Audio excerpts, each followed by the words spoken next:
This is Father Bonaventure Chapman. And this is Father Jacob Bertrand Janczyk. And welcome to Godsplaining. Thanks to all those who support us. If you enjoy the show, please consider making a donation on Patreon. Be sure to like and subscribe to us wherever you listen to your podcasts. Father Jacob Bertrand Janczyk. Janczyk. We've known each other long enough that you know how to pronounce my name. But I don't usually say your last name, Father Janczyk, you know. Yeah, we don't do that. Yeah, seems like a diocesan kind of thing to do. Yeah. Well, you're in a parish, though. Do you get a lot of people calling you Father Janczyk or Father Janczyk? No. Okay, that's interesting. No, people struggle with the double name, which is fair. Oh, they might call you Father Bertrand. Or just Father Jacob, or they'll say, do you want both names? I do. Yeah. I mean, I'm not going to cast you anathema if you don't, but yeah, but they don't go straight to the last name. No. I get Father Chapman or but Father also Pine. My last name is a lot. It is. It's just consonants. It's Polish, so it has. So it's a little less easy to use? Pleasant. I describe Polish. I've given a homily. I've given a homily in Polish before, and I use some of the words sometimes. You've given a homily in Polish. Correct. And it's a language. It's a bit like going across a desert with no water. I'm really not interested in your describing it. I'm much more interested in the fact that you don't speak Polish. Yes. And you've given a homily in Polish. Sure. Naturally. Yeah. Okay. So I have a devotion to Saint Faustina, and so I say Mass at the Sisters of Our Lady of Mercy convent on a regular basis. Got it. And their Mother Superior was coming into town to visitate and all this, and she doesn't speak English or doesn't speak English well or something like this. So I said, well, I guess I'll have to preach something in Polish. So I wrote the homily, and then I threw it through a different translator than Google, and then kind of worked out from that translation, narrowed it down because I've gotten used to some grammar parts of Polish. And then I sent it to one of the sisters and had her read it out loud, pronounce it, and check it and then read it out loud. And I just kind of memorized it. So I knew the words. Most strange thing that I've ever heard. So it was great. It's because she was listening to the English, and someone was translating it, and I said, don't worry, it's coming. It's just there's some of the language is hard, but the thing that I find with Polish is, again, back to my description, it's like a desert with no water, whereas where vowels are the water and the consonants are just the sand. So you'll see words like your last name and others that have 6 consonants in a row, and it's just it's parched. How do we even go there? Yeah. Or I guess from your background, because you were a runner, right? It's a bit like a hurdle chase or something, like hurdles, where there are a bunch of them put next to each other. Yeah. And you think, how in the world am I going to... I can do one, I need a break, and then another one or something. They need to be at least 5 inches apart or something. Yeah. But they are smashed together, and it is so hard. But there is something delightful about the language. I'm still trying to comprehend and imagine in my mind what that was like. Probably sounded like an Italian speaking German. But it was Polish. Yeah, but it was Polish. Or an attempt at Polish. Yeah. She said it sounded all right, and some of the words even sounded like they were genuinely Polish words. Did they understand what you were... Mm-hmm. Yeah. I mean, you simplify it so it's like a 10-year-old speaking, so you just focus on the key distinctions and all that. I mean, anybody could do it. It's not difficult. Fair. Maybe. It's just when you get 5 or 6 or at the third, because you get this kind of feeling of momentum, and you're oh, I've got this. Yeah. And then 3 sentences in, it's like you've gone too far out, and you can't swim back, and you're like, I just have to keep going. Yeah. Even though I'm starting to get worried about all these consonants in a row. But that's why I just memorized and just kept repeating it over and over again to trust my sound. My last name, as this conversation has displayed is Polish. Yeah. It's Polish. It's Polish. It's Polish. It's like Japan. My father's father was Polish, and Yeah. my father's mother was German. Uh-huh. And so my dad grew up speaking Polish in the house. Oh, but when wow. my grandfather died just before I was born, a few months before I was born, so I never met him. But once my grandfather died, my grandmother never spoke Polish again. She learned Polish for him. For him, basically. So she always spoke when a number of her siblings also immigrated. So when they were my great aunts and uncles were around, they all spoke German. So I grew up hearing, never speaking Polish or German, but hearing the German around when they were together. Yeah. But my dad grew up speaking Polish. It's this weird. Yeah. I mean, when people, Americans don't speak languages, Europeans do. So it's like it wasn't weird for them, but it was like kind of spoke Polish for X number of years, and then we're going back to German. And that's the story of your life, and that explains. That's a window into it. The other thing about Polishness, though, is sadness, and that is. Look, if they don't have any consonants, you can make a hard transition. All right, because we're not doing an episode on Polish and speaking Polish and the beautiful beauties of the Polish language, but of course on the deep sadness. And if your country just always disappears every 50 years or something, then it would be including. The Poles have suffered. They have suffered an invasion or two. They have suffered an invasion or two, and they have been martyred. And there's Dominicans have a great Polish tradition. But we're talking about sadness and whether it is okay to be sad. And we got the two kind of melancholic guys to do this episode. I'm not melancholic in the least. Oh, really? Not in the least. Well, they're not Myers-Briggs. What are the temperaments test? Temperaments test. Well, what are you? I am sanguine choleric or choleric sanguine, depending how honest I am in answering the questions. Fascinating. I think I project choleric, but sanguine is pretty close. But I would sanguine. say, I'll say this though, you might be right, because I think the last time that I've taken a temperament test, like just the stupid online stuff, it's been a good while, like maybe 10 years. Yeah. And so I would be curious to know if what's changed on what's changed. Yeah, and I bet you got a shade of melancholy in there. I probably do. I'm not phlegmatic in the least. Yeah. So that'll never happen unless I have like some traumatic brain injury and like there's rewiring and stuff. Phineas Gage kind of event. What Gage? Phineas Gage. It's a worker in the 18th century. Shaft goes through his head. Yeah. Okay. I'm familiar with him. Yeah. But in any case, I've never been labeled by an online quiz as melancholic, but I won't say totally that's not true. Well, I want to get back, and at the end we want to talk about why it might be reasonable that you'd get a touch of melancholy, because that might be a good disposition or part of the human condition, at least in sometimes. But before, just a question, I think people think sometimes that sadness and associate sadness with negativity, and we thought we'd do an episode on talking through what emotions and sadness and what it might mean, and whether it should be avoided, or what about there are just some people that are kind of sad and mopey, and it's not always something that's happened because of circumstances, but personalities, blah, blah, blah. Yeah. This seems like a good, since I think in general we don't do our emotions well in America, and especially in the faith, we tend to think that emotions are automatically a bad thing, and so a lot of confessional material is like being angry or being emotional or whatever. So that we talk about like sadness as an emotion, and then as a character trait, and then maybe as a psychological disposition or a disorder even, and talk through those things just to get some distinctions down there. Yeah. So and you can bring in your great pastoral advice. A lot of sad people too. I think sadness is pretty. Yeah. I don't know. At one time in your life, if you haven't been, go ahead. I was just gonna say, like, I don't like doing like in our day and age, or like in this, because I think human history repeats itself in ways, and human beings are pretty much the same. So are there like exaggerations of certain traits in like human history at different times? Yeah. Is this the worst time we're living in? No. Is it the best time? No. Will it be worse and better times? Perhaps. Probably, yeah. But it does seem that a lot of our contemporary, that there's a thread of sadness, and I also don't like talking about like the pandemic and stuff, but I do think that's had a big effect, and et cetera. So it's not a sort of random. So if you describe sadness as an emotion, like what do we want to think about with sadness? Would you think? What are the things what distinctions, or what are we targeting here? Yeah, that's I think requires a lot of distinction, because there's a lot there. I think in some ways, or at least a helpful way to begin to categorize, at least for conversation's sake, is to consider sadness, what I would say under kind of three large umbrellas. And perhaps there are more, perhaps there are fewer. Sure. And perhaps we can distinguish like a ton under each. But I think the first and perhaps is just that emotional reality, like the emotion of sadness, like something in your life that causes sadness, something that is, and it's warranted in that way. It's like, oh yeah, this is a bad thing or a difficult thing, and it makes me sad. Yeah. There's that sort of reality. There's the sort of spiritual sadness. This is what I would say is like Character a number of the soul, two. quality or something. Yeah, where it's just a sort of like ennui.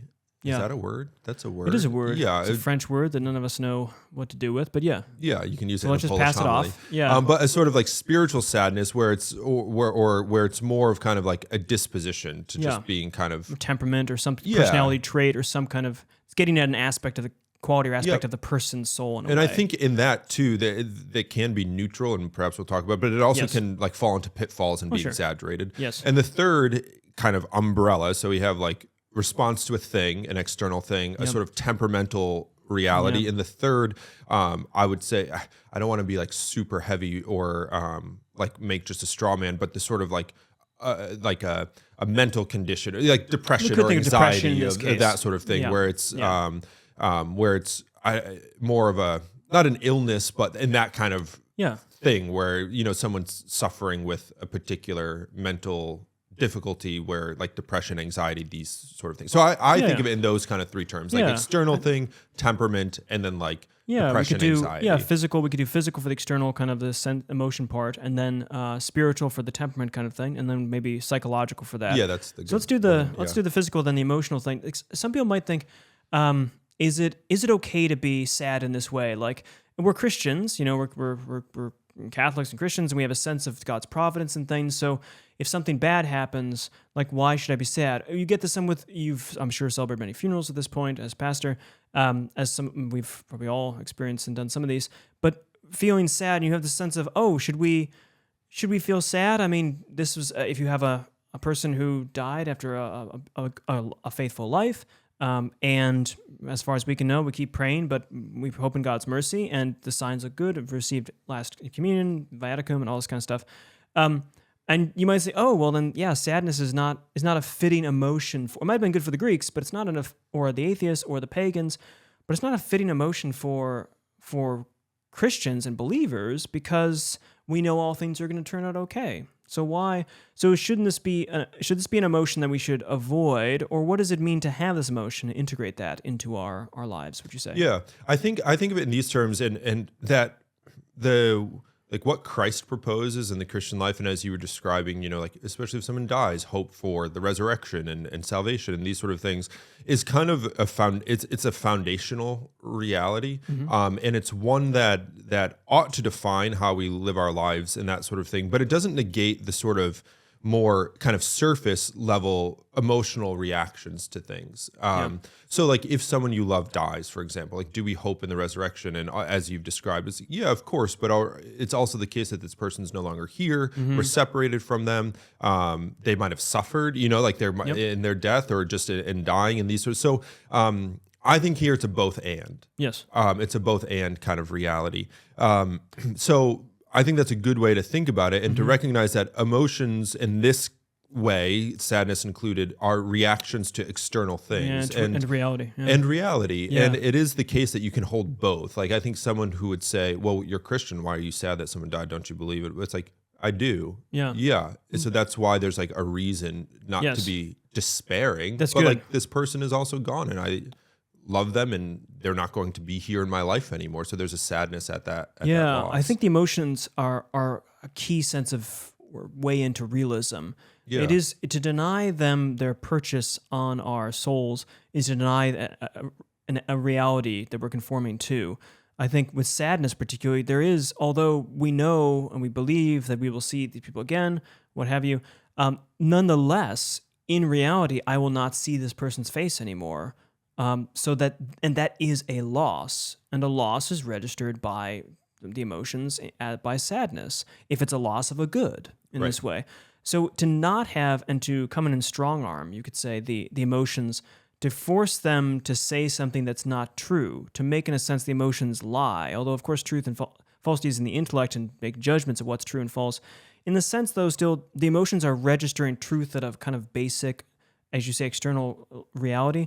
And to deny sadness its purchase on us and its purchase on reality is to deny that reality has a meaning to it and has things that are true and false. Yep. I think also about the situation of someone who's sad of losing something, like could be a job or a relationship or something, so not as serious as the death case.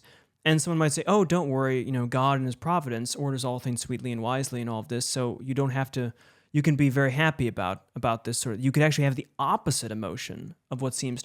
And I think, again, it's a bit of hoodwinking reality, our recognition of reality and the emotions which are given to us when properly ordered to register basic truths. And one of the things too is like to think about it theologically or philosophically or however we lump this and describe it, is that like joy and peace, which seem to be like the opposite of happiness, are effects of having that for which you long, for having that good, right? So like if that good is not present, like the joy and peace that we search for, that seems to be the opposite of sadness, we can't expect that to be present. Does that mean that like life is destroyed in all capacities and ways? Well, no, because we do have the hope of the fulfillment of God's promises. But it's also the case that we can't force joy, peace, happiness when there is, the thing that's part of us in some capacity, friendship, a loved one, whatever, when it's not there. Well, it's exactly, and that's a good point. The sadness of losing something, that in happiness and love, it's about union, about being united to the loved or beloved object. And it would be strange to think that if sadness could be so tailored such that you wouldn't feel it if the one was missing, then you might think, as a philosopher, I would think, oh, so the person, when they're present, isn't actually necessary. So my love for this person and my enjoyment of this person's presence, if I'm not in some capacity, not despairing, but registering as sadness, and it turns out I wasn't actually really happy with them, but just the feeling that they gave me, which I could kind of stimulate myself once I got used to there. So it'd be like if I'm friends with you, as I am, and then you die and I say, oh, well, that's okay. I spent enough time with them to know how to make myself feel happier with Father Jacob Bertrand. Initially, I needed him to help me feel that way, but I'm good. But then you could think, well, maybe you could feel that when he's around, and so he's not actually there, which would be strange. So I think you're right to say that this issue of union and disunion is at the base of this, and union is about joy and happiness and this with the object, and disunion is the registering of reality missing from that. Yeah. So I think those are often temporary, sometimes sad for a time, and people process of grieving, all of this necessary. Let's go to the spiritual one though, and talk about. So this is a more less based, as you say, on the external based, object based, you could say, but more say subject based on the psychology or the sensibilities, the temperament. Obviously, in the 4 temperaments, one of the traditional ones is melancholia. So melancholy being a kind of Eeyore character, a sort of everything's a little gray, someone who's not quite as jubilant and excitable and this kind of thing. There's a staid sense to the person. What do we make of the subjective, or you say the spiritual aspect of sadness? Is this something that is good or fitting or acceptable or beneficial? Yeah. Or what to make of this guy? So I think one thing I like to say when like talking about temperaments or dispositions or whatever is that like the melancholic person that's not immediately equatable with like being depressed, sort of thing. Yes. It's just as you described, it's just a sort of temperament and, not as excitable, but whatever it might be. It's not just a sort of like, oh, I'm depressed. We don't want, that's not melancholy. Yes. Yes. So we'll save the psychological kind of, yeah, exactly. Which still feels a bit like it's like an internal external one. Yeah. Because it's something wrong, you could say, inside you, but it's an objective feature. Whereas here we're talking more about the spiritual, subjective aspects of the soul. That's good. Yeah, and for me, with all the temperaments, but we're talking about melancholy, it's kind of in itself indifferent. Like my reaction to it is like, so what? Like this is people have their dispositions, their temperaments, and that's how it is.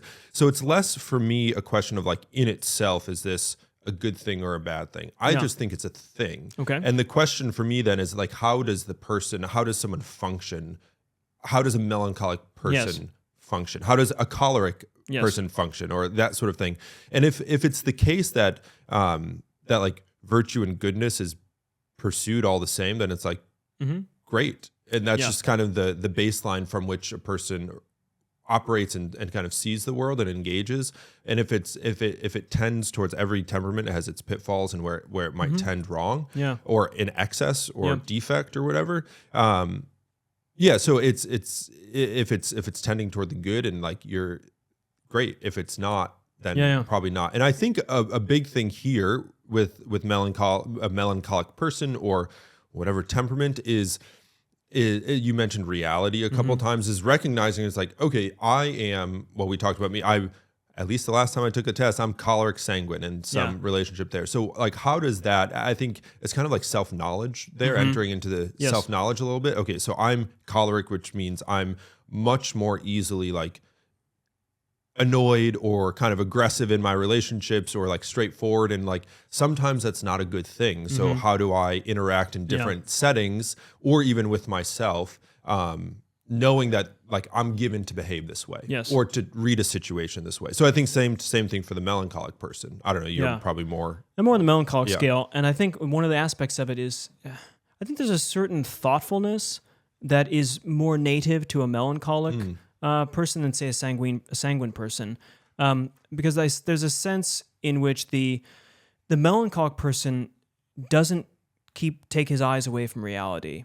There are tragic and difficult aspects to reality. We don't always get what we want by Christmas, and things don't always work out. And you might even think there's a lot of room for tears in this world.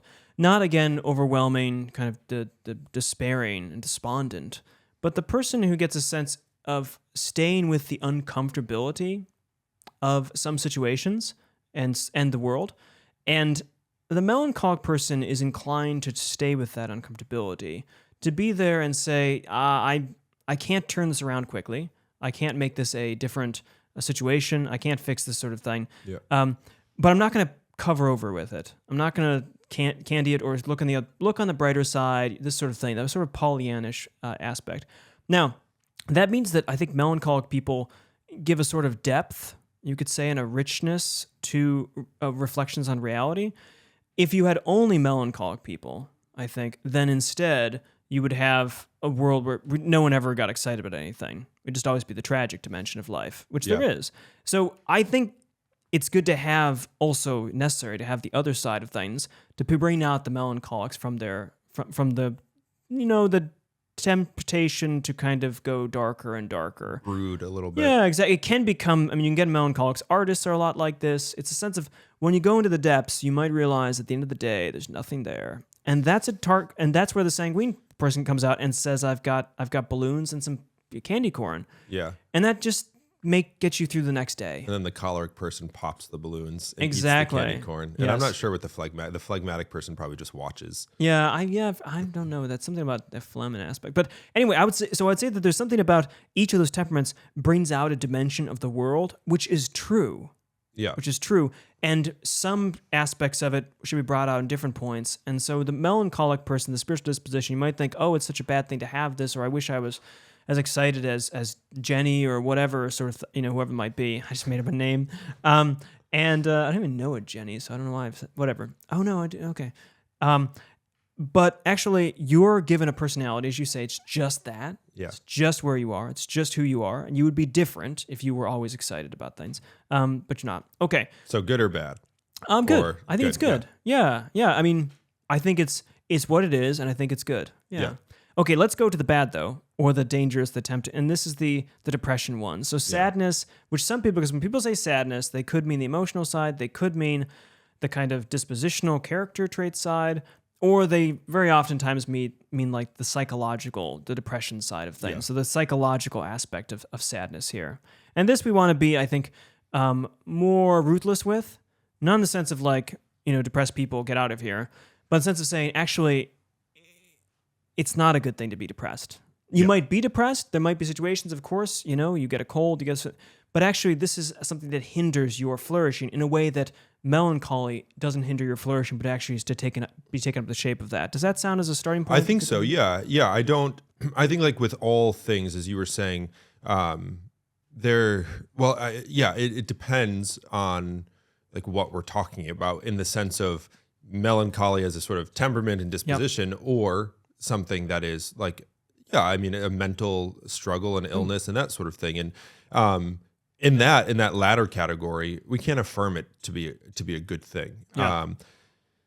We just can't. Does it mean that like somehow some people who suffer depression and whatever various forms, whether like clinically or less clinically or whatever, that there's less of a person. No, of course not. But the condition of having a sadness that sort of governs life and is kind of can be crippling in ways we don't want to, say there's and it is good there. And it is important to distinguish between. You might think if someone's depressed, you might say, "Oh, I'm actually a melancholic," but this is a real distinction between the spiritual aspect of sadness and the psychological aspect of sadness. Even though, of course, psyche and soul are related, but we mean the kind of what we might say today, the psychological or the biochemical or whatever you might be, which requires or is very oftentimes helped through treatment, cognitive behavioralist treatment or analysis or just SSRI. And there are plenty of things out there that people can take to help with this kind of sadness that they ought not to have. Right. And it's not, again, a lot of times it's just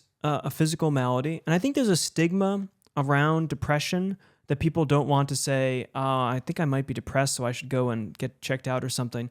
And we live in the 21st century. We have the available at our hands psychology, psychologists, psychiatry, a lot of tools that don't need to replace confession, don't need to replace all of this kind of stuff, don't need to replace God, but connection. Also don't need to replace friends. Nor friends or any of this thing. But that there are some depressions that are very treatable with just chemicals and with things just like a vitamin in a sense for the mind. And I think that's for the person. I think that's a stigma point, and you have to get to a point where realizing it's okay to admit that and look into it. And if it is, that's something that can be helped and aided by these medications, then there's nothing wrong with that. It's not your fault that you're depressed. It's just it's like it's not your fault if you have other chemical reactions, like you're allergic to certain things or something. And I think people might be hesitant with that, but it's an important dimension to realize that you don't need to be depressed. And you want to ask yourself, is my depression a character trait, or is it just part of my psychological makeup that I could be aided in, and that you won't be changed? This is the promise. I think people worry that, but part of it is my personality, and so if I go on this medication, it's going to snow me over and make me a different person. No one will recognize me. And I can tell you people do not. You will be the best person as you ought to be. You'll still be melancholic, probably. It's not going to turn you into like the life of the party or something. Yeah. But you'll feel like there's no more weight, I guess, on your thinking. And sometimes depression can feel like there's a sort of languidness and a weight on my life, like I'm just walking, through water. I think that's a good distinction too, especially as we're looking at these three, like the physical, external, the sort of spiritual, temperamental, and then the like psychological, chemical. Yeah. Is that two of them are in a sense natural. Mm-hmm. Like the physical is a natural reaction to something. So their emotions are normal. The temperament is kind of how, I don't want to say I'm made like this, but like it's part of my soul personality and character. But the third is not in the sense of, like it's an accidental feature of me. Yeah, in heaven, we won't suffer from depression. Whereas these two other ones, that's so it's that's a great point. And as you've described in other ways of like caring for that, getting help from whether it's talking with somebody, seeking therapy, counseling, if that's combined with medication, it's like that's there not to change something that is part and parcel of your identity, but something it's part of you because it's part of you, but it's also something that can be worked on and perfected and alleviated in ways. It's a bit like both of us wear glasses, for instance, and it'd be crazy to say... These are fake lenses. Oh, fair enough. Just there it for is. The look. That's just for the look. Mm-hmm. It's good. So some of us, like myself, are blind. But you think, we can fix... I could say, well, this is the way I am. I'm just going to stumble around and get in car accidents all the time. You think, no, actually, your eyes ought to be in this other way. So glasses are fixed for that. Okay. Yeah. Well, folks, that's where we'll have to end it here on our episode of Polish Sadness. Thanks for listening to this episode of Godsplaining. Follow us on Facebook, Twitter, Instagram. Like, subscribe, leave a 5-star review. If you'd like to donate to the podcast through Patreon, just follow the link in the description. You can also follow the link in the description to the Godsplaining merchandise and also the website that gives upcoming events. We have one to announce, of course, is the April 6th. We're having a day event of Day of Recollection at St. Patrick's Church. It's one of the Dominican parishes it is the Dominican parish in Columbus, Ohio. So if you'd like to join on there, go on the website, look up the details, and we'd love to have you on April 16th. So that's coming up. But for now, please keep praying for us. We'll pray for you. We'll catch you next time on Godsplaining. Father Bonaventure, if you had to choose between getting Warby Parker glasses, subscribing to a YouTube channel, or flossing your teeth, what would you choose? Oof. I guess, to be honest, subscribing to a YouTube channel. See, folks, it's not as bad as flossing your teeth or getting Warby Parker glasses. Please subscribe to Godsplaining. Cheers.